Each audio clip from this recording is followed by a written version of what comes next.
ആശ്വാസം നേടാം. ഹൃത്തിനുള്ളിൽ ജീവൻ നൽകും വചനം, തിരുവചനം.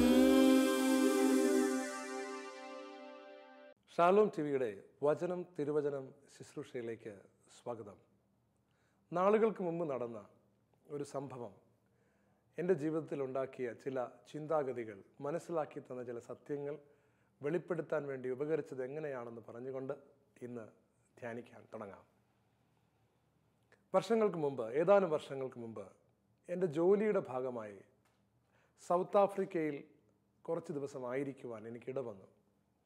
അങ്ങനെ സൗത്ത് ആഫ്രിക്കയിൽ ഞാൻ പോയ സമയത്ത് നമ്മുടെ നാട്ടിൽ നിന്ന് വ്യത്യസ്തമായ ഒരു അനുഭവം നമുക്കവിടെ ലഭിക്കും. അതായത് വന്യമൃഗങ്ങളോടൊപ്പം ആയിരിക്കാൻ നമുക്ക് സാധിക്കും. സിംഹത്തിൻ്റെ കൂടെയും കടുവയുടെ കൂടെയും പുലിയുടെ കൂടെയും ഒക്കെ നിന്ന് നമുക്ക് ഫോട്ടോ എടുക്കാനായിട്ട് സാധിക്കും. വേണമെങ്കിൽ അതിനെ തടയാൻ സാധിക്കും. ഒരിക്കലും ലഭിക്കാത്ത അനുഭവമായതുകൊണ്ട്, പ്രത്യേകിച്ച് ഇന്ത്യയിൽ അത് വളരെ എളുപ്പം കിട്ടാത്തൊരു കാര്യമായതുകൊണ്ട് അവിടെ നിന്ന് പോരുന്നതിന് മുമ്പ് എങ്ങനെയെങ്കിലും ഇതൊന്ന് ചെയ്യണമെന്നൊരു വിചാരം എനിക്കുണ്ടായി. അങ്ങനെ ഒരു ഒഴിവ് സമയത്ത് ഞാനും എൻ്റെ കുറച്ച് സുഹൃത്തുക്കളും കൂടെ സിംഹത്തെയും കടുവയെയും പുലിയും ഒക്കെ കാണാനും അതിനോടൊപ്പം അല്പസമയം ആയിരിക്കാനും വേണ്ടി പോയി. അങ്ങനെ ചെല്ലുമ്പോൾ ഞാൻ അതിൻ്റെ നടത്തിപ്പുകാർ, കുറച്ച് വെള്ളക്കാരുണ്ട്, കുറച്ച് കറുത്ത വർഗ്ഗക്കാരുണ്ട്.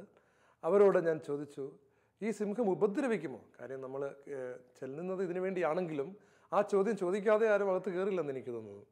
അപ്പോൾ അവർ പറഞ്ഞ മറുപടി ഇതാണ്: സിംഹം സാധാരണയായി 4 ദിവസത്തിലൊരിക്കലാണ് ഭക്ഷണം കഴിക്കുക. ഞങ്ങൾ ഈ സിംഹത്തിന് 2 ദിവസത്തിലൊരിക്കൽ ഭക്ഷണം വയ്ക്കും.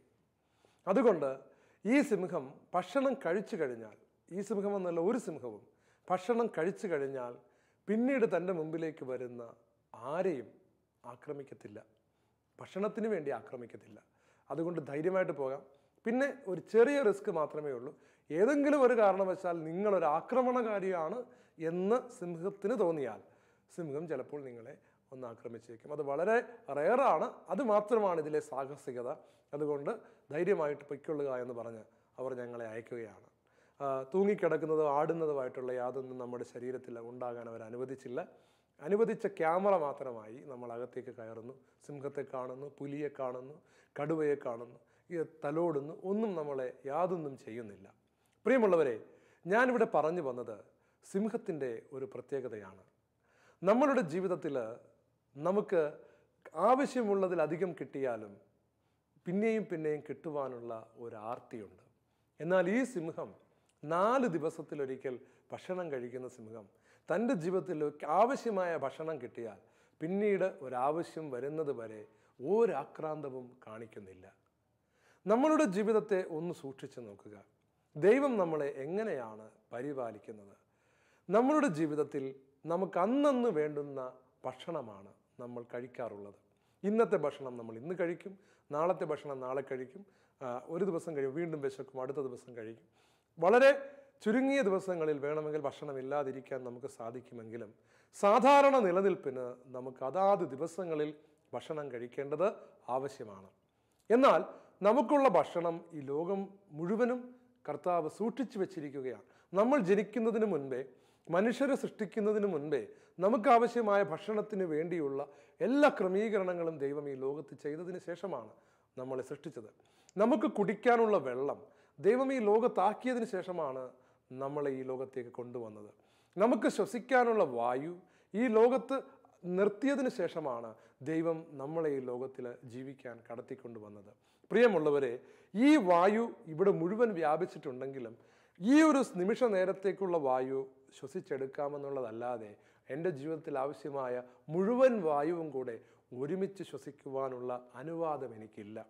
എൻ്റെ ജീവിതത്തിൽ ഈ ലോകത്തിലേക്ക് മുഴുവനും കഴിക്കാൻ, എൻ്റെ ജീവിതകാലം മുഴുവനും കഴിക്കാനുള്ള ഭക്ഷണം എൻ്റെ കയ്യിൽ കിട്ടിയാൽ പോലും എനിക്ക് എൻ്റെ ജീവിതകാലം മുഴുവനുമുള്ള ഭക്ഷണം കഴിക്കുവാനുള്ള അനുവാദമോ കഴിവോ ദൈവം തന്നിട്ടില്ല. ഈ ദൈവം നമ്മളോട് പറയുന്നത് നീ അന്നന്നത്തെ കാര്യങ്ങളിൽ ശ്രദ്ധിക്കണമെന്നാണ്. ദൈവം ഭൂമിയിൽ മനുഷ്യനായി അവതരിച്ചപ്പോൾ, കർത്താവായ യേശു ക്രിസ്തു ഈ ഭൂമിയിലേക്ക് വന്നപ്പോൾ നമ്മളെ ഒരു പ്രാർത്ഥന പഠിപ്പിച്ചെങ്കിൽ ആ പ്രാർത്ഥനയിൽ അവിടുന്ന് നമ്മളോട് ദൈവത്തോട് ചോദിക്കാൻ ആവശ്യപ്പെട്ടത് അന്നന്ന് വേണ്ടുന്ന ആഹാരം ചോദിക്കുക എന്നാണ്. പ്രിയമുള്ളവരെ, പരിശുദ്ധ അമ്മയുടെ ഒരു പ്രാർത്ഥന നമ്മൾ ചൊല്ലാറുണ്ട്. അതിൽ നമ്മൾ എപ്പോഴും പ്രാർത്ഥിക്കുന്നത്, പരിശുദ്ധ മറിയമേ തമ്പുരാന്റെ അമ്മേ, പാപികളായ ഞങ്ങൾക്ക് വേണ്ടി ഇപ്പോഴും ഞങ്ങളുടെ മരണസമയത്തും എന്നാണ്. ചില ആളുകളൊക്കെ അത് തെറ്റിക്കാറുണ്ട്, അവരെപ്പോഴും എന്ന് പ്രാർത്ഥിക്കാറുണ്ട്. പക്ഷെ now and at the hour of our death എന്നതാണ് കത്തോലിക്ക സഭ ഔദ്യോഗികമായി പഠിപ്പിക്കുന്ന പ്രാർത്ഥന. അതായത് ഇപ്പോൾ എനിക്ക് ആവശ്യമായ കൃപയ്ക്ക് വേണ്ടി പ്രാർത്ഥിക്കണം, ഇന്നത്തെ എൻ്റെ ആഹാരം എനിക്ക് നൽകണം. ഇങ്ങനെ പ്രാർത്ഥിക്കുവാനാണ് ആധ്യാത്മികത, ക്രിസ്തീയ ആധ്യാത്മികത നമ്മളെ പഠിപ്പിക്കുന്നത് എന്നിരിക്കെ, നമ്മളുടെ ജീവിതത്തിലെ വലിയ ഒരു ആക്രാന്തം, ഈ ലോകത്തിലെ ജീവിക്കാൻ ആവശ്യമായ മുഴുവൻ കൃപയും ഒറ്റയടിക്ക് എനിക്ക് ലഭിക്കണമെന്ന് പറയുന്ന ഒരു ആവേശം നമ്മൾ കാണിക്കുകയും അതിനുവേണ്ടി നമ്മൾ പരാക്രമം കാണിക്കുകയും ചെയ്യുന്നതല്ലേ നമ്മുടെ ജീവിതത്തിൽ നമ്മൾ കണ്ടുവരുന്നത്. പ്രിയമുള്ളവരെ, നമ്മുടെ ജീവിതത്തിൽ വിജയിക്കുവാൻ ആവശ്യമായ, നമ്മുടെ ജീവിതത്തിൽ അപകടങ്ങളെ തരണം ചെയ്യാൻ ആവശ്യമായ, പ്രലോഭനങ്ങളെ വിജയിക്കുന്നതിനാവശ്യമായ സകല കൃപയും ഈ ലോകത്തിൽ നമ്മളെ കാത്തിരിക്കുകയാണ്. ദൈവം അത് കരുതി വെച്ച് കഴിഞ്ഞു, നമുക്കത് അവൈലബിൾ ആണ്. എന്നാൽ അത് നമ്മുടെ കൈകളിൽ കർത്താവ് തരുന്നത് എപ്പോഴാണോ നമുക്ക് ആവശ്യം അപ്പോഴാണ്. ഈശോ നമ്മളോട് പറയുകയാണ്, അതത് ദിവസത്തിന്, വചനത്തിൽ വായിക്കാം, മത്തായിയുടെ സുവിശേഷം 6-ാം അധ്യായം 34-ാം വാക്യത്തിൽ പറയുകയാണ്, ഓരോ ദിവസത്തിനും അതതിൻ്റെ ക്ലേശം മതി. പ്രിയമുള്ളവരെ, ഇന്നത്തെ ദിവസത്തിന് നമുക്ക് ഇന്നത്തെ ക്ലേശം മതി. ഇന്നത്തെ കാര്യങ്ങളിൽ നമ്മൾ ഇന്ന് ഫോക്കസ് ചെയ്യുക, ഇന്നത്തെ കൃപയ്ക്ക് വേണ്ടി നമ്മൾ ഇന്ന് അധ്വാനിക്കുക. ഇതാണ് കർത്താവ് നമുക്ക് നൽകുന്ന പാഠം. നമ്മൾ നാളെയെക്കുറിച്ച് ഒരുപാട് ആകുലരാകുന്നത് കൊണ്ടാണ്, നമ്മൾ ഇന്നലെയെക്കുറിച്ച് ഒരുപാട് വ്യാകുലപ്പെടുന്നത് കൊണ്ടാണ് നമ്മളുടെ ജീവിതത്തിൽ ധാരാളം അനർത്ഥങ്ങൾക്ക് കാരണമായ പ്രവൃത്തികൾ നമ്മൾ ചെയ്യുവാൻ ഇടവരുന്നത്. കർത്താവ് നമ്മളോട് ആഗ്രഹിക്കുന്നത്, നീ ഇന്നത്തെ ജീവിതം അതിൻ്റെ ഫുൾനെസ്സിൽ, അതിൻ്റെ ഏറ്റവും ക്രിയാത്മകമായ രീതിയിൽ, ഏറ്റവും കൃപ നിറഞ്ഞ രീതിയിൽ ജീവിച്ചു തീർക്കുക എന്നുള്ളതാണ്. ഇങ്ങനെ ചെയ്യുന്നവൻ്റെ ജീവിതത്തിൽ ആകുലതകൾ ഉണ്ടാകത്തില്ല. അതേ വചനത്തിൽ തന്നെ കർത്താവ് പറയുകയാണ്, അതിനാൽ നാളെയെക്കുറിച്ച് നിങ്ങൾ ആകുലരാകരുത്. നമ്മളുടെ ഭൗതിക ജീവിതത്തെക്കുറിച്ച് മാത്രമല്ല ഞാനിത് പറയുന്നത്, ആധ്യാത്മിക ജീവിതത്തിലും ഇത് അങ്ങനെ തന്നെയാണ്. വിശുദ്ധ അന്തോനീസിന്റെ ജീവിതത്തിൽ അദ്ദേഹം നൽകിയെന്ന് പറയുന്നതായ ഒരു വലിയ ഉപദേശമുണ്ട്. വിശുദ്ധനാകാനും കർത്താവിൽ വളരാനും ആഗ്രഹിക്കുന്ന ഏതൊരു വ്യക്തിക്ക് സ്വീകാര്യമായ ഒരു ഉപദേശമാണ്. അത് ഈ ബോധ്യത്തിന്റെ അടിസ്ഥാനത്തിലാണ് വിശുദ്ധ അന്തോനീസ് നമുക്ക് തരുന്നത്. എന്താണെന്ന് അറിയാമോ പ്രിയമുള്ളവരെ? അന്തോനീസ് പറയുകയാണ്, നിങ്ങൾ ഒരിക്കലും ഇന്നലകളിൽ നിങ്ങൾക്ക് സംഭവിച്ച പരാജയങ്ങൾ, ആത്മീയ പരാജയങ്ങൾ, വീഴ്ചകൾ, പാപങ്ങൾ, അതിനെ ഓർത്ത് നിങ്ങൾ ആകുലപ്പെടരുത്. അത് നിങ്ങൾ ഓർമ്മിക്കേണ്ടത് നിങ്ങളുടെ കുമ്പസാരക്കൂട്ടിലേക്ക് ചെല്ലുമ്പോഴാണ്. പക്ഷേ നിങ്ങൾ ഇന്ന് രാവിലെ ഉണർന്നെഴുന്നേൽക്കുമ്പോൾ നിങ്ങൾ ഇന്ന് ഒരു പുതിയ ജീവിതം കിട്ടിയതായി മനസ്സിലാക്കണം. ഇന്നത്തെ ജീവിതമാണ് നിങ്ങൾക്ക് പ്രധാനം. ഇന്നലെ വരെയുള്ള എല്ലാ കാര്യത്തിനും ഇന്നലെ രാത്രി തന്നെ മാപ്പ് ചോദിച്ചിരിക്കണം. ഇന്ന് രാവിലെ എഴുന്നേറ്റതിന് ശേഷം നിങ്ങൾ പറയണം, കർത്താവേ, ഇന്നത്തെ എൻ്റെ ജീവിതം മനോഹരമാക്കുവാൻ എന്നെ അനുഗ്രഹിക്കണമേ. എന്നിട്ട് ഇന്ന് ഞാൻ വിശുദ്ധനായി ജീവിക്കും. അങ്ങനെ തീരുമാനിക്കണം. രാവിലെ തീരുമാനിക്കണം, ഇന്ന് ഞാൻ വിശുദ്ധനായി ജീവിക്കും. ജീവിതകാലം മുഴുവൻ വിശുദ്ധനായി ജീവിക്കണമെന്നതിൻ്റെ ആഗ്രഹമാണ്, ഇരുന്നോട്ടെ. പക്ഷേ ഇന്ന് എൻ്റെ ക്ലേശങ്ങളിൽ, എൻ്റെ പ്രതിസന്ധി ഘട്ടങ്ങളിൽ ഞാൻ വിശുദ്ധി നേടുക എന്ന എൻ്റെ ലക്ഷ്യത്തിൽ നിന്ന് മാറുകയില്ലെന്ന് തീരുമാനിച്ച് ഇന്നത്തെ ജീവിതം അങ്ങോട്ട് ജീവിക്കുക. അവസാനം നമ്മൾ അന്ന് എന്തെങ്കിലും അബദ്ധം പറ്റിയിട്ടുണ്ടെങ്കിൽ അതിന് ദൈവത്തോട് മാപ്പ് പറയുക. പിറ്റേ ദിവസം എഴുന്നേൽക്കുമ്പോൾ ഇങ്ങനെ തീരുമാനിക്കുക, ഇന്നലെ വരെയുള്ളതെല്ലാം മറക്കുന്നു, ഇന്ന് ഞാൻ വിശുദ്ധനായിട്ട് ജീവിക്കും. ഇത് വിശുദ്ധ അന്തോനീസ് പറഞ്ഞു തന്ന, വിശുദ്ധനാകാൻ എളുപ്പം സാധിക്കുമെന്ന് പറഞ്ഞു തന്ന ഒരു കാര്യമാണ്. പ്രിയമുള്ളവരെ, ഇന്നലെ ഞാൻ ഒരു പാപത്തിൽ വീണു എന്ന് കരുതി ഇന്നും ഞാൻ പാപത്തിൽ വീഴുമെന്നുള്ളൊരു നിരാശയിലേക്ക് കടന്നു വരാതെ ഇന്ന് രാവിലെ ഉണർന്നെഴുന്നേൽക്കുന്നത് ഒരു ഫ്രഷ് ആയിട്ടുള്ള ഫീലിങ്ങോടെ ആയിരിക്കണം. അതായത് വചനം നമ്മളോട് പറയുകയാണ്, കർത്താവിൻ്റെ സ്നേഹം ഒരിക്കലും അസ്തമിക്കുന്നില്ല, അവിടുത്തെ കാരുണ്യം ഒരിക്കലും അവസാനിക്കുന്നില്ല, ഓരോ പ്രഭാതത്തിലും അത് പുതിയതാണ്. നമ്മൾ രാവിലെ എഴുന്നേൽക്കുമ്പോൾ കർത്താവിൻ്റെ ഫ്രഷ് ആയിട്ടുള്ള ഒരു സ്നേഹം നമ്മുടെ ജീവിതത്തിലേക്ക് കടന്നു വരികയാണ്. ആ സ്നേഹവും കൃപയും സ്വീകരിച്ചിട്ട് പറയണം, ഇന്ന് ഞാൻ വിശുദ്ധനായിട്ട് ജീവിക്കും. പ്രിയമുള്ളവരെ, ഇന്നത്തെ എൻ്റെ എല്ലാ ജോലിയും ഞാൻ കൃത്യമായി നിർവഹിക്കും. ഇന്നത്തെ എൻ്റെ പ്രാർത്ഥനകളെല്ലാം ഞാൻ കൃത്യമായി നിറവേറ്റും. ഇങ്ങനെ ചെയ്യണമെന്ന് കർത്താവ് പറയുന്നതിന് രണ്ട് പ്രധാനപ്പെട്ട കാരണങ്ങളുണ്ട്. ഒന്നാമത്തത്, നമ്മളുടെ കഴിഞ്ഞ കാലത്തെ ജീവിതത്തെക്കുറിച്ചുള്ള ആകുലതകളൊക്കെ മറക്കുവാൻ നമുക്ക് ഇടവരും. പലപ്പോഴും പലരുടെ ജീവിതത്തിലും കഴിഞ്ഞകാല ജീവിതത്തിലുണ്ടായ പരാജയങ്ങളാണ് പലരെയും പേടിപ്പിക്കുന്നത്, മുന്നോട്ട് പോകുന്നതിനെ തടസ്സപ്പെടുത്തുന്നത്. മറ്റു ചിലരുടെ ജീവിതത്തിൽ ഇനി മുന്നിൽ വരാൻ പോകുന്ന കാര്യങ്ങളെക്കുറിച്ചുള്ള ആകുലതയാണ്. അതായത് കർത്താവ് പറയുന്നത്, പുറകില് ഈജിപ്റ്റ് സൈന്യം നിൽക്കുന്നൊരു അനുഭവം, മുൻപിൽ ഒരു സമുദ്രം നിൽക്കുന്നൊരു അനുഭവം. ഈ പുറകിലത്തെ ഈജിപ്റ്റ് സൈന്യത്തെ നോക്കി ഭയപ്പെടാൻ നീ ശ്രമിച്ചാൽ നീ പരാജയപ്പെട്ടു പോകും. മുമ്പിൽ നിൽക്കുന്ന ആ സമുദ്രത്തെ നോക്കി നീ ഭയപ്പെട്ടാൽ നീ പരാജയപ്പെടും. നീ അറിയേണ്ടത്, കർത്താവ് നിനക്ക് തന്നിരിക്കുന്ന നിന്റെ കയ്യിൽ ഒരു വടിയാണുള്ളതെങ്കിൽ ആ വടിയെടുത്ത് അത് ഉപയോഗിക്കുവാൻ നിനക്കറിയാമെങ്കിൽ അത് ഉപയോഗിക്കുക എന്നുള്ളതല്ലാതെ മറ്റൊന്നും നീ ആലോചിക്കാൻ പാടില്ല. പ്രിയമുള്ളവരെ, നിന്റെ ജീവിതത്തിൽ ഇന്നലകളെക്കുറിച്ചുള്ള ആകുലതകളിൽ നിന്ന് ഒഴിഞ്ഞു നിൽക്കാനുള്ള ഏറ്റവും എളുപ്പമുള്ള സൂത്രമാണ് ഇന്ന് കൃപയിൽ ജീവിക്കുക എന്ന് പറയുന്ന ഒരു തീരുമാനം. നാളെക്കുറിച്ചുള്ള ഉത്കണ്ഠ നമുക്ക് ഒഴിവാക്കാൻ അതിനൊരു കാരണമുണ്ട് പ്രിയമുള്ളവരെ. അത് ഈശോ തന്നെ നമുക്ക് വ്യക്തമായിട്ട് പറഞ്ഞു തരുന്നൊരു കാര്യമാണ്. ലൂക്കായുടെ സുവിശേഷം 12-ാം അധ്യായം 20-ാം വാക്യത്തിൽ ധനികനെ കുറിച്ച് പറയുമ്പോൾ, ഭോഷനായ ധനികനെ കുറിച്ച് പറയുമ്പോൾ കർത്താവ് പറയുകയാണ്, അപ്പോൾ നീ ഒരുക്കി വച്ചിരിക്കുന്നവ ആരുടേതാകും? നാളെക്കുറിച്ച് ഒരുപാട് ചിന്തിച്ച് ഒരുപാട് കാര്യങ്ങൾ ചെയ്യാൻ ശ്രമിക്കുന്നവനോട് അതിൻ്റെ ഭോഷത്വത്തെക്കുറിച്ച് കർത്താവ് പറയുകയാണ്. എന്നാൽ നമ്മൾ ഇന്നലെയെക്കുറിച്ച് അറിയണം. അതിന് നിക്ഷേപിക്കപ്പെട്ടിരിക്കുന്ന ഒരു സമയമുണ്ട്, നിശ്ചയിക്കപ്പെട്ടിരിക്കുന്ന ഒരു സമയമുണ്ട്. ഉദാഹരണത്തിന്, നീ കുംഭസാരത്തിന് വേണ്ടി പോവുകയാണ്. ആ സമയത്ത് നീ നിന്റെ ഇന്നലകളെ ഓർമ്മിക്കേണ്ട ഒരു സമയമാണ്. അത് ഇന്നിന്റെ പ്രവൃത്തിയാണ്. ഇന്നലകളെ ഓർമ്മിക്കുവാനായി ദൈവം തന്നിരിക്കുന്ന ഒരു സമയമാണത്. ആ സമയത്ത് മാത്രം നീ ഇന്നലകളെ കുറിച്ച് ഓർത്താൽ മതി. എന്നിട്ട് ആ സമയത്ത് നീ അനുദപിക്കുകയും ഇന്നലകളെ കുറിച്ച് ഓർത്ത് ദൈവസന്നിധിയിൽ മനസ്തപിച്ചിട്ട് ഇന്നിന്റെ പ്രവൃത്തിയായ കുംഭസാരം നീ മനോഹരമായിട്ട് ചെയ്യണം. അത് ഇന്നിന്റെ പ്രവൃത്തിയാണ്. അതുപോലെ ചില സമയത്ത് നമുക്ക് നാളെയുടെ കാര്യങ്ങൾ മുൻകൂട്ടി ചിന്തിച്ച് ഒരുക്കി വെക്കാനുണ്ടാകും. അങ്ങനെയുള്ള സാഹചര്യങ്ങളിൽ മാത്രം നമ്മൾ നാളെയെക്കുറിച്ച് ചിന്തിക്കണം. ഞാൻ ഒരു ഉദാഹരണം പറയാം. മരുഭൂമിയിൽ ദൈവം മന്ന പൊഴിക്കുകയാണ്. ദൈവം മന്ന പൊഴിക്കുന്ന സമയത്ത് എല്ലാ ദിവസങ്ങളിലും, അതായത് സാബത്തൊഴിച്ചുള്ള മറ്റെല്ലാ ദിവസങ്ങളിലും സ്വർഗത്തിൽ നിന്ന് മന്ന വരുന്നത് അതേ ദിവസത്തേക്ക് വേണ്ടിയുള്ള മന്നയായിരിക്കും, അന്നന്നത്തെ അപ്പമായിരിക്കും. പിറ്റേ ദിവസത്തേക്ക് വേണ്ടി ആരെങ്കിലും അത് ശേഖരിച്ചു വെച്ചാൽ അത് പുഴുത്തു പോകും. മോശയിലൂടെ ദൈവം ജനങ്ങളോട് പറയുകയും അനുസരിക്കാതിരുന്നതിന്റെ ഫലം അവർ മനസ്സിലാക്കുകയും ചെയ്തതാണ്. എന്നാൽ സാബത്ത് ദിവസം മാത്രം, അതായത് സാബത്ത് ദിവസത്തിന്റെ തലേ ദിവസം മാത്രം 2 ദിവസത്തെ അപ്പം ശേഖരിക്കാനുള്ള അനുവാദം ദൈവം കൊടുത്തിട്ടുണ്ട്. അതായത് സാബത്ത് ദിവസം മാത്രം നാളെക്കുറിച്ച് ചിന്തിക്കാൻ, സാബത്തിന്റെ തലേ ദിവസം മാത്രം നാളെക്കുറിച്ച് ചിന്തിക്കുവാനുള്ള അനുവാദം ദൈവം കൊടുത്തിരിക്കുകയാണ്. സാബത്തിന്റെ തലേ ദിവസം അപ്പം പെറുക്കാനായി പോകുമ്പോൾ നാളത്തേക്കുള്ള അപ്പം കൂടെ ശേഖരിക്കാനുള്ള സമയമാണ്, ദൗത്യമാണ്. അന്നേരം ശേഖരിക്കണം. അത് പിറ്റേ ദിവസം ഒരിക്കലും പുഴുത്തു പോകത്തില്ല. എന്നാൽ പിറ്റേ ദിവസം ആരെങ്കിലും അപ്പം പെറുക്കാനായി ചെന്നാൽ അവിടെ അപ്പം ഉണ്ടാകത്തുമില്ല. പ്രിയമുള്ളവരെ, കർത്താവ് നമുക്ക് വ്യക്തമാക്കി തന്നിരിക്കുന്ന ഒരു കാര്യം, ചില കാര്യങ്ങൾ ദൈവത്തിന്റെ നിയമപ്രകാരം നമ്മൾ ഭാവിയെക്കുറിച്ച് അറിയണം. ഉദാഹരണത്തിന്, നാളത്തെ പരീക്ഷ, കുട്ടികൾ നാളെയല്ലേ പരീക്ഷ, അപ്പം ഞാൻ ഇന്ന് പഠിക്കണ്ടല്ലോ എന്ന് വിചാരിക്കുന്നത് ഒരു മണ്ടത്തരമല്ലേ? അതുപോലെയല്ല, ചില കാര്യങ്ങൾ, നാളത്തെ കാര്യങ്ങൾ നമ്മൾ ചെയ്യാനുണ്ട്. പക്ഷേ അത് ചെയ്യുമ്പോൾ, അത് ചെയ്യാനായി അനുവദിച്ചിരിക്കുന്ന സമയത്ത് മാത്രം അത് കൃത്യമായി ചെയ്യുകയും അതിൻ്റെ കൃത്യമായ ഒരുക്കം മാത്രം നടത്തുകയും അതിനെക്കുറിച്ച് ആകുലപ്പെടാതിരിക്കുകയും ചെയ്യണം. അത് ഇന്നത്തെ ഡ്യൂട്ടിയാണെന്ന് കണ്ട് ഇന്ന് ചെയ്യണം. നാളേക്ക് വേണ്ടി ഒരുക്കുന്നത് ഇന്നത്തെ ഡ്യൂട്ടിയാണെന്ന് കണ്ട്. പ്രിയമുള്ളവരെ, ഇങ്ങനെയുള്ള ഒരു ഇന്നിൻ്റെ ജീവിതമാണ് കർത്താവ് നമ്മളോട് ബൈബിളിലൂടെ വ്യക്തമായിട്ട് പഠിപ്പിക്കുന്നത്. കർത്താവിൻ്റെ മനസ്സറിഞ്ഞാൽ മാത്രമേ നമുക്ക് കർത്താവിൻ്റെ കൂടെ നടക്കാൻ പറ്റുകയുള്ളൂ. ഞാൻ നിങ്ങളോട് വ്യക്തമാക്കി തരാം.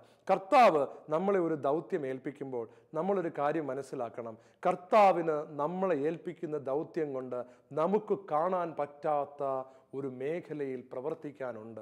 നിങ്ങൾക്കറിയാമോ, ജോസഫ് എന്ന് പറയുന്ന പഴയ നിയമത്തിലെ ജോസഫിൻ്റെ ജീവിതത്തിൽ ചില സംഭവങ്ങൾ നടക്കുമ്പോൾ നമ്മൾ കാണുന്നത്, കർത്താവ് ജോസഫിനെ ചില കഠിനമായ വഴികളിലൂടെ കടത്തിക്കൊണ്ടു പോവുകയാണ്. ഓരോ സ്ഥലത്ത് ജോസഫ് ആയിരിക്കുമ്പോഴും അതാത് ദിവസത്തിലുള്ള തൻ്റെ കൃപയിൽ ജീവിക്കാനാണ് ജോസഫ് ശ്രമിക്കുന്നത്. ജോസഫിന് പോലും മനസ്സിലാകുന്നില്ല എന്താണ് ദൈവം തൻ്റെ ജീവിതത്തിൽ ചെയ്യാൻ പോകുന്നതെന്ന്. രാജാവാകുമെന്നൊരു ദിവസം സ്വപ്നം കാണുന്നു, അത് അപ്പനോട് പറയുന്നു. എന്നാൽ അതിനുശേഷം ജോസഫ് വീണ്ടും കാണുന്നത് രാജാവാക്കാമെന്ന് പറഞ്ഞ ദൈവം ജോസഫിനെ ദാരിദ്ര്യത്തിൻ്റെ വഴികളിലൂടെ, പീഡനത്തിൻ്റെ വഴികളിലൂടെ, അടിമത്തത്തിൻ്റെ വഴികളിലൂടെ നയിക്കുന്നതാണ്. എന്നാൽ അതാത് സമയങ്ങളിൽ ഒരടിമയായിരിക്കുമ്പോൾ കിട്ടേണ്ട കൃപ അവന് കിട്ടുന്നുണ്ട്. എന്നാൽ ജോസഫ് ആ സമയത്ത് കൃപയിൽ നിന്ന് വ്യതിചലിക്കുന്നില്ല, ഭാവിയെക്കുറിച്ച് ഉത്കണ്ഠപ്പെടുന്നില്ല. രാജാവാകണമെന്ന് വിളിച്ച ദൈവം എന്തേ എന്നെ ഈ അടിമയാക്കിയിരിക്കുന്നു എന്ന് ചോദിക്കുന്നില്ല. ജോസഫ്, ദൈവം എന്നെ അടിമയാകാൻ അനുവദിച്ചെങ്കിൽ ഈ സമയത്ത് അടിമയ്ക്ക് വേണ്ടതായ ഒരു കൃപ എനിക്ക് തരും എന്നാണ് അവൻ വിശ്വസിച്ചത്. അവനെ ജയിലിലിട്ട സമയത്ത് ജയിലിൽ കിടക്കുമ്പോൾ അവിടെ ഒരു ദൈവിക കൃപ എനിക്ക് വേണ്ടി പ്രവർത്തിക്കുമെന്നാണ് അവൻ വിശ്വസിച്ചത്. അങ്ങനെ തടസ്സങ്ങളുടെയും പ്രതിസന്ധികളുടെയും കാലഘട്ടങ്ങളിലൂടെ താൻ കണ്ട സ്വപ്നവും തനിക്ക് കിട്ടിയ ഒരു ദർശനവും അതിന് നിരക്കാത്തതുമായ പ്രവർത്തനങ്ങളിലും അനുഭവങ്ങളിലൂടെ കടന്നുപോയിക്കൊണ്ടിരിക്കുന്ന സമയത്ത് ജോസഫ് അസ്വസ്ഥനാകുന്നില്ല. അവൻ അന്നന്ന് തനിക്ക് ലഭിക്കേണ്ടതായ ദൈവകൃപയിലേക്ക് നോക്കി കടന്നു പോകുമ്പോഴാണ് അവസാനം ജോസഫിന് ദൈവത്തിൻ്റെ മാസ്റ്റർ പ്ലാൻ മനസ്സിലാകുന്നത്. അതായത് ദൈവത്തെ ആരാധിക്കുന്നവനായ യാക്കോബും മക്കളും ക്ഷാമകാലത്ത് അവൻ്റെ സമൂഹവും പട്ടിണി കിടന്ന് മരിക്കാതിരിക്കേണ്ടതിന് ഈജിപ്തിൽ സമൃദ്ധി കൊടുക്കാനിരിക്കുന്ന ദൈവം ഈജിപ്തിലെ സമൃദ്ധിയുടെ മേലധികാരികളാക്കി മാറ്റി ഇസ്രായേൽ ജനത്തെ ഇവിടെ നിന്ന് അങ്ങോട്ടേക്ക് കൊണ്ടുപോകാൻ വേണ്ടിയിട്ട വലിയൊരു മാസ്റ്റർ പ്ലാനിൻ്റെ തുടക്കമായിരുന്നു അവിടെ നടന്നുകൊണ്ടിരുന്നത്. അതിനുള്ള ഒരുക്കമായിരുന്നു അവിടെ നടന്നുകൊണ്ടിരുന്നത്. പക്ഷേ ഈ മാസ്റ്റർ പ്ലാൻ മുഴുവനും ദൈവത്തിന് ജോസഫിനോട് വ്യക്തമാക്കേണ്ട കാര്യമില്ല. അത് ദൈവത്തിൻ്റെ ഹിതമാണ്. എന്നാൽ ദൈവം നൽകിയിരിക്കുന്ന ഒരു സ്കെച്ച് അനുസരിച്ച് എൻ്റെ ജീവിതത്തിൽ എനിക്ക് ഇന്ന് സംഭവിക്കുന്ന കാര്യങ്ങൾ ദൈവം അറിയാതെ സംഭവിക്കുന്നതല്ല എന്ന് മനസ്സിലാക്കിയിട്ട് ഇന്നത്തെ കൃപയ്ക്ക് വേണ്ടി ഇന്ന് കഠിനമായി അധ്വാനിക്കുകയും നാളത്തെ കാര്യത്തിന് എന്തെങ്കിലും ചെയ്യേണ്ടത് ഇന്നിൻ്റെ പ്രവൃത്തിയായിട്ടുണ്ടെങ്കിൽ അത് കൃത്യമായി ചെയ്യുകയും ചെയ്യുന്ന അത്ഭുതകരമായ ഒരു ജീവിതമാണ് ജോസഫ് നയിച്ചത്. അതുകൊണ്ടാണല്ലോ അവൻ തൻ്റെ കൂടെ ഉണ്ടായിരുന്ന രാജാവിൻ്റെ പരിചാരകരോട് എന്നെക്കുറിച്ച് പറയണമെന്ന് പറഞ്ഞത്. അത് നാളെക്കുറിച്ചുള്ള ഒരു കരുതലാണ്. എന്നാൽ അത് അന്ന് ചെയ്യേണ്ട പ്രവൃത്തിയായതുകൊണ്ട് അവൻ ചെയ്യുകയാണ്. പക്ഷെ ഒരിക്കലും പരാതിയോ പരിഭവമോ പറയാതെ ദൈവത്തിൻ്റെ മാസ്റ്റർ പ്ലാൻ അനുസരിച്ച് മുന്നോട്ട് പോകുന്ന ജോസഫിനെയല്ലേ നമ്മൾ കാണുന്നത്. നിങ്ങൾ മറ്റൊരു കാര്യം ശ്രദ്ധിച്ചിട്ടുണ്ടോ? ദാവീദിനെ ഒരു ദിവസം സാമുവേൽ പ്രവാചകൻ അഭിഷേകം ചെയ്യുകയാണ്. രാജാവെന്ന് പറഞ്ഞാണ് അഭിഷേകം ചെയ്യുന്നത്. എല്ലാ വിധത്തിലും കൃപ നിറച്ചുകൊണ്ട് ഈ ദാവീദിനെ സാമുവേൽ പ്രവാചകനിലൂടെ ദൈവം എങ്ങോട്ടാണ് നയിച്ചത്? സാവൂൾ എന്ന് പറയുന്ന രാജാവിൻ്റെ കൊട്ടാരത്തിലെ ഒരു വേലക്കാരനെ പോലെയാണ് പിന്നീട് ദാവീദ് ആയിത്തീരുന്നത്. അവൻ അവിടെ ജോലി ചെയ്യുക. അവിടെ സാവൂൾ രാജാവിനോടൊപ്പമായിരുന്നു, ഒരു സേവകനെ പോലെയായിരുന്നു. അതെ, ദാവീദ് പെട്ടെന്ന് വിചാരിക്കുകയാണ്, ദൈവമേ, രാജാവാകാനുള്ള കൃപ തന്നിട്ട് നീ എന്നെ ഒരു ദാസനാക്കി മാറ്റിയിരിക്കുന്നത് എന്തുകൊണ്ട് എന്ന് ദാവീദ് ചോദിക്കുന്നില്ല. കാരണം ദാവീദിനും അറിയാം ദൈവത്തിൻ്റെ പദ്ധതികൾ പ്രവർത്തിക്കുന്നത് ഒരു പ്രത്യേക രീതിയിലാണ്. ഇന്നത്തെ കാര്യങ്ങൾ എനിക്ക് മനസ്സിലാകുന്നില്ലെങ്കിലും ഇന്നത്തെ എൻ്റെ അവസ്ഥയ്ക്ക് ആവശ്യമായ കൃപയാണ് ഞാൻ ഇന്ന് ചോദിക്കേണ്ടതെന്ന് അറിയാവുന്ന ദാവീദ് അവൻ്റെ ജീവിതത്തിൽ അന്ന് ലഭിക്കേണ്ട കൃപയ്ക്ക് വേണ്ടി അധ്വാനിക്കുന്ന ഒരു കാഴ്ചയാണ് നമ്മൾ കാണുന്നത്. പ്രിയമുള്ളവരെ, ജോസഫ് എന്ന് പറയുന്ന നമ്മളുടെ പ്രിയപ്പെട്ട യൗസേപ്പ് പിതാവ് പുതിയ നിയമത്തിൽ നമ്മൾ കാണുകയാണ്. യൗസേപ്പ് പിതാവിൻ്റെ ജീവിതത്തിൽ പരിശുദ്ധ അമ്മയെ സ്വീകരിക്കുവാനുള്ള ഒരു നിർദ്ദേശം ഒരു ദിവസം പിതാവിന് കിട്ടുകയാണ്. യൗസേപ്പ് പിതാവ് ഒരു തീരുമാനമെടുക്കുന്നു. യേശുവിനെ, മാതാവിനെയും ഉദരത്തിലുള്ള ശിശുവിനെയും സ്വീകരിക്കണം. അങ്ങനെ ആ കൽപ്പന സ്വീകരിക്കുകയാണ്. പിന്നീട് എന്ത് ചെയ്യണമെന്ന് അദ്ദേഹത്തിന് അറിയില്ല. എന്നാൽ പെട്ടെന്ന് ഗർഭിണിയായ ഭാര്യയും കൊണ്ട് ഒരു യാത്ര പോകുവാനുള്ള ഒരു വലിയ നിർദ്ദേശം രാജ്യത്തുണ്ടാവുകയാണ്.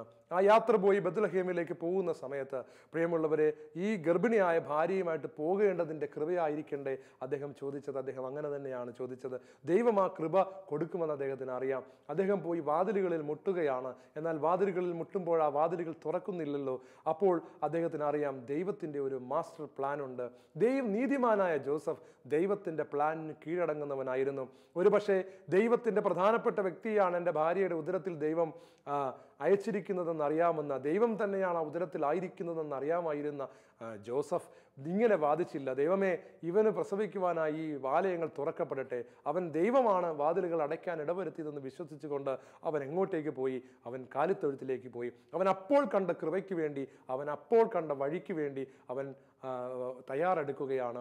അപ്പോൾ അവൻ്റെ മുമ്പിൽ തുറന്ന വാതിലിലേക്ക് അവൻ കടന്നു. അവനത് വിശാലമായി തോന്നിയില്ല എങ്കിലും അത് ദൈവം തുറന്നതാണെന്ന് കണ്ടവൻ സ്വീകരിക്കുന്ന ഒരു കാഴ്ചയാണ് നമ്മൾ കാണുന്നത്. പ്രിയമുള്ളവരെ, അതിൻ്റെ പിന്നിൽ ദൈവിക പദ്ധതി ഉണ്ടെന്ന് നമുക്ക് തന്നെ അറിയാമല്ലോ. ഹെറോദേസ് കുഞ്ഞിനെ കൊല്ലാൻ അന്വേഷിക്കുമ്പോൾ പടയാളികൾ ഒരിക്കലും ഒരു കാലിത്തൊഴുത്തിൽ ഒരു കുഞ്ഞുണ്ടാകുമെന്ന് കരുതി പോകില്ല. അവിടെ നിന്നുകൊണ്ട് രക്ഷപ്പെടുവാനും എളുപ്പമായിരുന്നു. പ്രിയമുള്ളവരെ, കർത്താവിൻ്റെ വലിയ പദ്ധതികൾ അവിടെയും നിറവേറുകയാണ്. ദരിദ്രരായ ആട്ടിടയന്മാർക്ക് ക്രിസ്തുവിനെ കാണുവാൻ വേണ്ടി അവർക്ക് പ്രവേശിക്കാൻ പറ്റുന്ന, അവർക്ക് പ്രവേശിക്കാൻ സ്വാതന്ത്ര്യം തോന്നുന്ന ഒരു സ്ഥലത്ത് ജനിക്കണമെന്ന് ദൈവകുമാരൻ തീരുമാനിക്കുമ്പോൾ ആ ദൈവകുമാരനോടൊപ്പം നിൽക്കുവാനായിരുന്നു യൗസേപ്പ് പിതാവിൻ്റെ വിളി എന്ന് മനസ്സിലാക്കിയ യൗസേപ്പ് പിതാവ് അന്നത്തെ കൃപയും അന്നത്തെ ഡ്യൂട്ടിയും അപ്പോൾ മനോഹരമായി ചെയ്യുന്ന ഒരു കാഴ്ചയാണ് നമ്മൾ കാണുന്നത്. അപ്പോഴാണ് അദ്ദേഹത്തിന് സ്വപ്നമുണ്ടാകുന്നത്. രാജാക്കന്മാർ വന്നു കഴിയുമ്പോൾ ആ രാത്രിയാണ് സ്വപ്നവും നിർദ്ദേശവും കിട്ടുന്നത്. എഴുന്നേറ്റ് ഉടനെ തന്നെ ഈജിപ്തിലേക്ക് പോവുക. നോക്കുക, അതാത് ദിവസമാണ് എന്തു ചെയ്യണമെന്ന് ജോസഫിന് വെളിപ്പെടുന്നത്. ഈ മാസ്റ്റർ പ്ലാൻ എന്താണെന്ന് ജോസഫിന് അറിയത്തേയില്ല, ഔസേപ്പിതാവിന് അറിയത്തേയില്ല. എന്നാൽ ഈ മാസ്റ്റർ പ്ലാനിന് മുമ്പിൽ അദ്ദേഹം കീഴടങ്ങുകയാണ്. അവിടെ ഈജിപ്തിൽ പോകുന്നു, രാജാവ് മരിച്ചു കഴിയുമ്പോൾ തിരിച്ചു വരുന്നു, നസ്രത്തിൽ പോകുന്നു. പ്രിയമുള്ളവരെ, ഓരോ സമയവും അദ്ദേഹത്തിന് കൃപയ്ക്കനുസരിച്ച് ഒരു വലിയ നിർദ്ദേശം ലഭിക്കുന്നു. ആ നിർദ്ദേശം അദ്ദേഹം പാലിക്കുന്നു. നിങ്ങൾ തിരിച്ചറിയേണ്ട ഒരു കാര്യം, കർത്താവ് പിന്നീട് ശിഷ്യന്മാരോടും പറയുകയാണ്, നിങ്ങളെ ദേശാധിപതികളുടെയും നാടുവാഴികളുടെയും മുൻപിൽ കൊണ്ടുപോയി നിർത്തുമ്പോൾ അവിടെ എങ്ങനെ പറയണമെന്നോ എന്ത് പറയണമെന്നോ എന്നതിനെക്കുറിച്ച് നിങ്ങൾ ആകുലപ്പെടേണ്ട.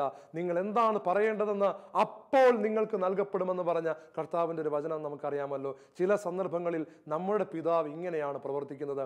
അവൻ അപ്പോൾ വെളിപ്പെടുത്താനും അപ്പോൾ നമ്മളെ അറിയിക്കാനും ആഗ്രഹിക്കുന്ന കാര്യങ്ങളെക്കുറിച്ച് നമ്മൾ അവന് പൂർണ്ണമായും വിധേയപ്പെടേണ്ടത് ഒരാവശ്യമാണ്. പ്രിയമുള്ളവരെ, അങ്ങനെയാണെങ്കിൽ മാത്രമാണ് ജീവിക്കുന്ന ഒരു ദൈവത്തോടു കൂടിയാണ് നമ്മൾ നടക്കുന്നതെന്ന് നമുക്ക് വിശ്വാസ പ്രഖ്യാപനം നടത്താൻ സാധിക്കുകയുള്ളൂ. ഞാനൊരു കാര്യം നമ്മളോട് ചോദിക്കട്ടെ. നമ്മളുടെ ജീവിതത്തിൽ വളരെ ശക്തനായ ഒരാൾ നമ്മളെ നയിക്കുമെങ്കിൽ അയാൾ പറയുന്ന വഴികളിലൂടെയൊക്കെ നമ്മൾ പോകും. നമ്മളെ ഒരാൾ കാറിൽ യാത്ര ചെയ്തുകൊണ്ടിരിക്കുന്ന സമയത്ത് നമ്മുടെ കാറിൽ നമ്മളൊരു GPS ഘടിപ്പിച്ചിട്ടുള്ള ഒരു സംവിധാനം നമ്മൾ വെച്ചിട്ടുണ്ടെങ്കിൽ ഇതിൽ പറഞ്ഞുകൊണ്ടിരിക്കും 500 മീറ്റർ കഴിയുമ്പോൾ ഇടത്തോട്ട് പോവുക, 100 മീറ്റർ കഴിയുമ്പോൾ വലത്തോട്ട് പോവുക. നമുക്കറിയാം നമ്മളെ എത്തിക്കേണ്ട ലക്ഷ്യത്തിലേക്കാണ് ഈ സംഗതി കൊണ്ടുപോയിക്കൊണ്ടിരിക്കുന്നത്. എന്നാൽ അപ്പോൾ ചെയ്യേണ്ട കാര്യം എന്താണെന്നാണ് ഇത് നമുക്ക് വെളിപ്പെടുത്തുന്നത്. അതുപോലെ നമ്മളുടെ ജീവിതത്തിൽ ഏത് കഷ്ടങ്ങളെയും നമ്മൾ നമ്മുടെ പരാജയങ്ങളായിട്ട് വ്യാഖ്യാനിക്കരുത്. നമ്മളുടെ ജീവിതത്തിലെ സകലതും നന്മയ്ക്കായി പരിണമിപ്പിക്കുന്ന ഒരു ദൈവമാണ് നമ്മൾ ബൈബിളിലൂടെ മനസ്സിലാക്കിയിരിക്കുന്ന ജീവിക്കുന്നവനായ ദൈവം. നമ്മുടെ ജീവിതത്തിൽ ഇപ്പോൾ അനുവദിക്കപ്പെട്ടിരിക്കുന്ന ദുഃഖവും ദുരിതവും ദൈവത്തിൻ്റെ വലിയൊരു മാസ്റ്റർ പ്ലാനിന്റെ ഭാഗമായി നമ്മളുടെ ഉപരി നന്മയ്ക്കായി ദൈവം ഒരുക്കിയിരിക്കുന്നതാണ്. അതുകൊണ്ട് ഇന്ന് ഏതവസ്ഥയിലാണോ അതിനെ കടന്നു കയറുവാനുള്ള ഒരു വലിയ വിളിയാണ് നിങ്ങൾ കർത്താവിനോട് ചോദിക്കേണ്ടത്. ഒരു വലിയ കഴിവാണ് നമ്മൾ കർത്താവിനോട് ചോദിക്കേണ്ടത്. പ്രിയമുള്ളവരെ, നമ്മൾ മുന്നോട്ട് പോയിക്കൊണ്ടിരിക്കുമ്പോൾ നമ്മളുടെ മുമ്പിൽ പടി കാണുകയാണ്. നമുക്ക് തോന്നുന്നത് ഈ പടി ഒരു തടസ്സമാണെന്നാണ്. എന്നാൽ കർത്താവ് പറയുന്നത് ആ പടിയെ കടക്കുവാനുള്ള ഒരു കൃപ നീ ചോദിക്കുക. അപ്പോൾ നീ ഒരു ചുവടെടുത്ത് വയ്ക്കും. നോക്കുമ്പോൾ അത് രണ്ടാമത്തെ പടി. ഇത് അതിനടുത്ത തടസ്സമാണോ? നീ ഒരു ചുവടെടുത്ത് വയ്ക്കും. ഇത് അതിനെ മാത്രം നീ തരണം ചെയ്യും. എന്നാൽ ഓരോ പടിയും തരണം ചെയ്യുമ്പോൾ നീ അറിയണം, നീ മുന്നോട്ട് മാത്രമല്ല, നീ ഉയരത്തിലേക്കും പൊയ്ക്കൊണ്ടിരിക്കുകയാണ്. പ്രിയമുള്ളവരെ, നമ്മളുടെ ജീവിതത്തിൽ നമ്മുടെ മുമ്പിൽ കടന്നു വരുന്ന ഓരോ പ്രതിസന്ധികളുടെ മേലും അതാത് ദിവസം നമുക്ക് നേരിടേണ്ടതായിട്ടുള്ള ഓരോ തടസ്സങ്ങളുടെ മേലും അപ്പോഴത്തെ കൃപ നമ്മൾ ചോദിക്കുകയും അപ്പോൾ ചെയ്യേണ്ട ചുവട് നമ്മൾ വെക്കുകയും ചെയ്താൽ നമ്മൾ പോലും അറിയാതെ നമ്മൾ മുന്നോട്ട് മാത്രമല്ല മുകളിലോട്ട് സ്വർഗീയമായ ഔന്നത്യങ്ങളിലേക്ക് പൊയ്ക്കൊണ്ടിരിക്കുമെന്നുള്ള കാര്യം നിങ്ങൾ അറിയുക. അതുകൊണ്ട് കർത്താവിൻ്റെ വചനം, നമുക്ക് ശക്തമായ വചനം നമുക്ക് മനസ്സിൽ ഒന്നുകൂടെ പറയാം. ഓരോ ദിവസത്തിനും അതതിൻ്റെ ക്ലേശം മതി. അതിനാൽ നാളെക്കുറിച്ച് നിങ്ങൾ ആകുലപ്പെടരുത്. എന്നിട്ട് ഈശോ പറയാണ്, നാളെ തന്നെ അതിനെക്കുറിച്ച് ആകുലപ്പെട്ടോളും. You don't worry. നമുക്ക് കണ്ണുകളെ അടയ്ക്കാം. കർത്താവെ, എല്ലാ കാര്യങ്ങളും അറിയാവുന്ന ദൈവമേ, ഈ ലോക ചരിത്രത്തിൽ മുഴുവൻ നിന്നെ ആശ്രയിച്ചവരെ എല്ലാം വളർത്തുകയും ഉയർത്തുകയും ശക്തിപ്പെടുത്തുകയും വിജയം നൽകുകയും ചെയ്തിട്ടുള്ള നീ തന്നെയാണ് ഞങ്ങളെ നയിക്കുന്നതെന്ന് ഞങ്ങൾ അറിയുന്നു. കർത്താവെ, ചില കാര്യങ്ങൾ നീ മുൻകൂട്ടി പറഞ്ഞിട്ടുണ്ട്, എന്നാൽ ചിലത് നീ വെളിപ്പെടുത്താറില്ല. പ്രത്യേകിച്ച് ഞങ്ങളുടെ ജീവിതത്തിലെ ഓരോ ജംഗ്ഷനിലും ഞങ്ങളെ കൊണ്ടുപോയി നിർത്തുമ്പോൾ എങ്ങോട്ട് പോകണമെന്ന് നീ പറയും, വീണ്ടും അത് എവിടെ ചെല്ലുമെന്ന് നീ പറയില്ല. കർത്താവെ, ഇങ്ങനെ ഒരു ജീവിതമാണ് ഞങ്ങൾ കടന്നു പോയിക്കൊണ്ടിരിക്കുന്നത്. ചിലപ്പോൾ കുണ്ടും കുഴിയും നിറഞ്ഞ വഴികൾ പോലെ ഞങ്ങൾക്ക് തോന്നുന്നു. എന്നാലും എളുപ്പ വഴിയാണതെന്ന കാര്യം ഞങ്ങൾ അറിയുന്നില്ല. ഞങ്ങൾ വിശാലമായ വഴിയിലൂടെ പോയിരുന്നെങ്കിൽ ഞങ്ങൾ ഒരുപാട് ദൂരം യാത്ര ചെയ്ത് വഴിതെറ്റാനും സാധ്യതയുണ്ടായിരുന്നു. എന്നാൽ എളുപ്പ വഴിയായ കുണ്ടിലും കുഴിയിലൂടെ നീ നയിച്ചപ്പോൾ ഞങ്ങൾ നിന്നെ പരാതി പറഞ്ഞു. ഇസ്രായേൽ ജനത്തെപ്പോലെ ഞങ്ങൾ പിറുപിറുത്തു. എന്നാൽ കർത്താവെ, ഞങ്ങളെ പരിശുദ്ധാത്മാവിനെ അയച്ച് വിവേകം തന്ന് അനുഗ്രഹിക്കണമേ. അതാത് ദിവസത്തിലുള്ള പ്രതിസന്ധിയെ അതാത് ദിവസത്തിൻ്റെ കൃപ കൊണ്ട്, അതാത് ദിവസത്തിൻ്റെ ക്ലേശത്തെ അതാത് ദിവസത്തിൻ്റെ അനുഗ്രഹം കൊണ്ട് മറികടക്കുന്നവരായി കർത്താവെ, നാളെയെക്കുറിച്ച് ആകുലപ്പെടാത്തവരായി ഞങ്ങളെ മാറ്റണമേ. ഞങ്ങളെ സ്വതന്ത്രരാക്കണമേ. പിതാവിൻ്റെയും പുത്രൻ്റെയും പരിശുദ്ധാത്മാവിൻ്റെയും നാമത്തിൽ ആമേൻ.